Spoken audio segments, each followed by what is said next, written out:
በመቀበል 15 ሚሊዮን ብር ገቢ ያደርግላቸዋል። ብዙ ታምርን በምንመለከትበት የቲክቶክ መንደር አሁንም ታምራቱ እንደቀጠለ ነው። በአማራ ክልል በደብረ ብርሃን በችግር ውስጥ ለሚገኙ ወገኖቻችን በታኩር አማካኝነት እየተደረገ ላለው የገንዘብ ማሰባሰብ ፕሮግራም ላይ ተወዳጁ ወርቁ አይተነው የተለመደ የእርዳታ እጁን ዘርግቷል። እሱ ብቻ አይደለም፣ ለታኩርም ያልተጠበቀ ስጦታ አበርክቷል። ልናስደምጣችሁ ነው። ለውስን ደቂቃዎች አብራችሁን ስትዘልቁ ወርቁ አይተነው የሰራውን ታምር አጋርተናችሁ የሞንን መታሰርም ሆነ የፓስተሩን ጉዳይ የማንዘነገው ጉዳይ ይሆናል። ሌሎች የተከሰቱ መረጃዎችንም እናደርሳችኋለን። ቪዲዮውን ላይክ እያደረጋችሁ አብራችሁን ዝለቁ።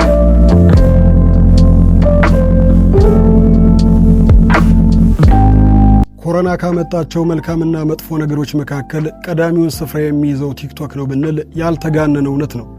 በዚህ የቲክቶክ መንደር በርካታ ነገሮችን ተመልክተናል። ከባህልና እምነት ያፈነገጡ በርካታ ተግባሮችን ብንመለከትም ቲክቶክን ተጠቅመው ሕይወታቸውን የቀየሩ ወጣቶች ደግሞ ቀላል አይደሉም። ከምንም ተነስተው ከራሳቸው ሕይወት አልፈው የቤተሰቦቻቸውንና በአቅራቢያቸው ያሉ ሰዎችን ሕይወት ካስተካከሉት ደግሞ ቀዳሚውን ስፍራ የሚይዘው ታዳጊው ቲክቶከር ታኩር ነው። እንደ ቀልድ በጓደኛው ስልክ በበግ ሲወጋ የፖስተው ምስል ሳያስበው ቫይራል በመውጣት እስከ መጨረሻው የሕይወት መንገዱን ቀይሯል። የገንዘብ መምጣት ባህሪያቸውን ካልቀየረባቸው፣ ማንነታቸውን ባህል እምነታቸውን ካላሳጣቸው ሰዎች መካከል ታኩርን መጥራት ጥሩ ምሳሌ እንዲሆን ያደርገዋል። የልጅ አዋቂ ነው ያስባለው የሰጣቸውን ቃለ መጠየቆች መመልከታችን ብቻ ሳይሆን ተግባሮቹም ያን ስለሚያሳዩ ነው። ባገኘው ገንዘብ እናቱ ኑሮዋ እንዲስተካከል፣ ጓደኞቹ የራሳቸው ነገር እንዲኖራቸው አድርጎ የራሱን ሽቶ ቤትን በመክፈት ወደ ንግዱ ዓለም በመቀላቀል የገቢ መጠኑን ጨምሯል። ታዲያ አሁን ብዙ ወገኖቹን ያስደነገጠ ተግባር ፈጽሟል። ብዙሃኖች የዘነጓቸውን የሞቀ ኑሯቸውን፣ የተደላደለ ሕይወታቸውን ሀገራችን ካለችበት ምስቅልቅል አንጻር ተፈናቅለው በደብረ ብርሃን በሚገኘው መጠለያ ውስጥ ያሉ ወገኖቹን በራሱ ተነሳሽነት ሄዶ በመጎብኘት ይሄ ልጅ እውነትም የልጅ አዋቂ ነው አስብሎታል። ታኩር በዚህ ብቻ አላቆመም። በቲክቶክ መንደር የምናውቃቸውን ሀቡን፣ ሳራን፣ ጆከርንና ሌሎችን አሰባስቦ የእርዳታ የማሰባሰብ ፕሮግራም በቲክቶክ ገጹ አካሂዷል። በዚህም በርካታ ሚሊዮን ብሮችን በአንድ ጀንበር መሰብሰብ ሲችል የብዙሃን እህት ወንድም እናት አባቶቹንም ባብሷል። መልካምነት መልሶ ይከፍላል ይባላልና ወገኖችን ለመርዳት በተቀመጠበት ቦታ ላይ ለሱም ያልታሰበ ሰርፕራይዝ በወርቁ አይተነው በኩል ተደርጓል። የኢትዮጵያ 5 ሚሊዮን ብር ስጦታ በታላቁ ባለሀብት ወርቁ አይተነው ተበርክቶለታል። ታኩር እያደረገ ላለው ነገር ከዚህም በላይ የሚገባው ሰው መሆኑን በቦታው የነበሩ ሰዎች ሁሉ መስክረዋል። ወርቁ አይተነው አማራ ካፈራቻቸው መልካም ሰዎች መካከል አንዱ ነው። ኑሮውም አኗኗሩም እንደ ባለሀብቶች በመኮፈስ ሳይሆን ከማህበረሰቡና ከወጣቱ ጋር በመኖር ነው። ቀለል ያለ ሰው ነው። ሀብቱ ከሰውነቱ አልበለጠበትም ይሉታል የሚያውቁት ሰዎች ሁሉ። ካሁን በፊትም በርካታ እርዳታዎችን ሲያደርግና ሲያግዝ የኖረ ሲሆን አሁን ላይ ከኢትዮጵያ ወጥቶ በውጭ አገር እንደሚኖር ይታወቃል። ባለበት ቦታ ላይ ሆኖም ቢሆን ለተቸገሩ ወገኖቹ መድረሱን አላቋረጠም። በታኩር አማካኝነት እየተደረገ ባለው የገቢ ማሰባሰቢያ ላይ ድንገት በመገኘት ለተቸገሩ ወገኖቹ 15 ሚሊዮን ብር ድጋፍ አድርጓል። ወርቁ አይተነው ነገሩ በዚህ እንደማይቆምና አስፈላጊውን ነገርም ወደፊት እንደሚያደርግ ተናግሯል። አሁንም ነገም መልካም ልቡን ፈጣሪ እንዳያሳጠው እየጸለይን ስለ መልካምነቱ እናመሰግናለን። ሀገራችን በአራቱም አቅጣጫ በተለይ ደግሞ በሰሜኑ በአማራና በትግራይ ላይ ባለው ጦርነት ምክንያት በርካታ መፈናቀሎች ተከስተዋል። እጅግ አስደንጋጭ ዜና የሰማንበትን በሕጸጽ የሚኖሩ የትግራይ እናት አባቶችን ረሃብ ለማስታገስ ደግሞ ከማንም ቀድመው ቲክቶከሮቹ ተገኝተዋል።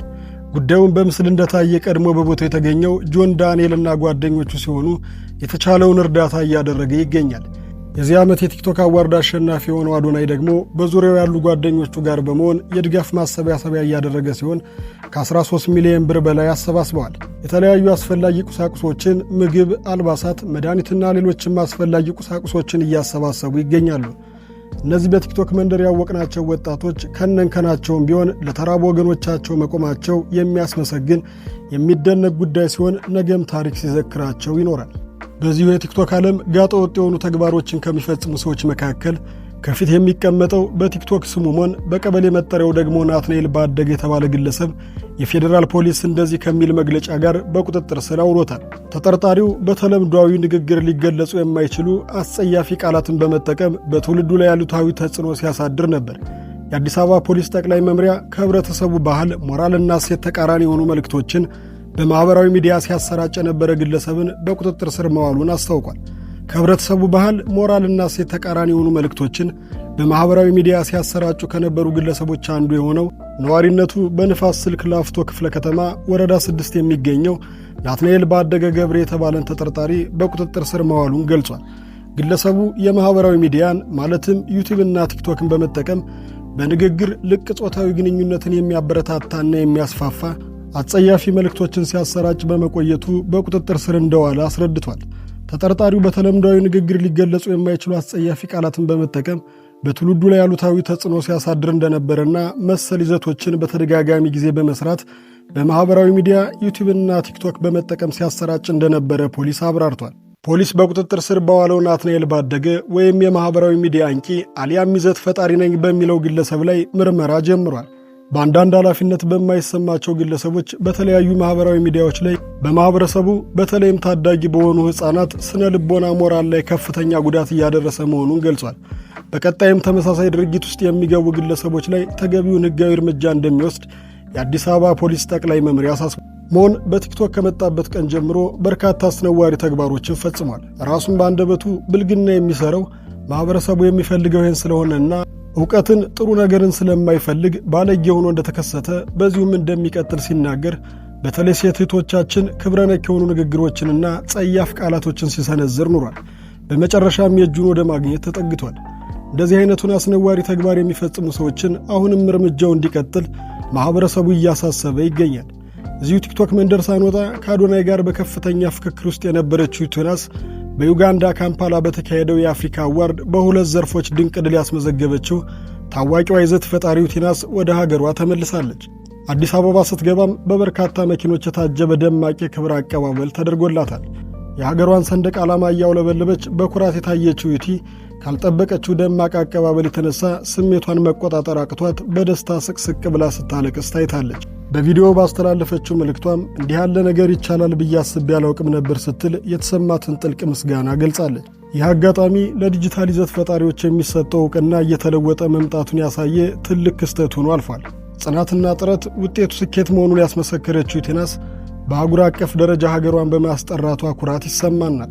ሌላኛው መነጋገሪያ ርዕስ የነበረው የሰሜን ሸዋ የሰላሌ ማህበረሰብ መተተኞች ናቸው ብሎ የተናገረው ነብይ መምህር ሄኖክ ግርማ በቁጥጥር ስር ለማዋል ከፌዴራል ፖሊስ ጋር እየተሰራ እንደሆነ የሰሜን ሸዋ ፖሊስ መምሪያ የተናገረ ሲሆን ነብዩም የተፈጠረው ነገር ሚስ አንደርስታንድ ነው፣ ያልተገባ ትርጉም ተሰጥቶታል፣ ለዚህም ይቅርታ ጠይቃለሁ ብሏል። ሀገራችን በጥላቻ ንግግሮች ተጠምቃ አሁን ላለንበት ጥንቅጥ ውስጥ ገብተናል። በዚህ ላይ የሃይማኖት አባቶች በግድ የለሽነት የሚያደርጉት ንግግርና ዘለፋ ጉዳዩን ያባብሰዋልና ባካችሁ ተደማጭ የሆናችሁ የሃይማኖት አባቶችም ሆነ ሌሎች ግለሰቦች ለምታደርጉት ነገር በመጠንቀቅ የሀገራችን ሰላምን መልስ የዛሬ መልእክታችን ሲሆን ከዕድሜው በላይ በመብሰል ለወገኖቹ ለቆመው ታኩር ፈጣሪ ከዚህ በላይ እንዲያሳድግህ እየተመኘን የደግነት አድባሪውን ከሆነ ወርቁ አይተነው ላደረግከው የተለመደ በጎ ተግባርህ ፈጣሪ ውለታህን ይክፈልህ፣ የሕፃናቱንና የአረጋውያኑን ባያበስክበት ደግነት ይክፈልህ እንላለን። አበቃን። የእናንተን ሐሳብ በኮመንት ቪዲዮውን ላይክ፣ ቻናሉን ሰብስክራይብ በማድረግ ቤተሰብ ይሁኑ።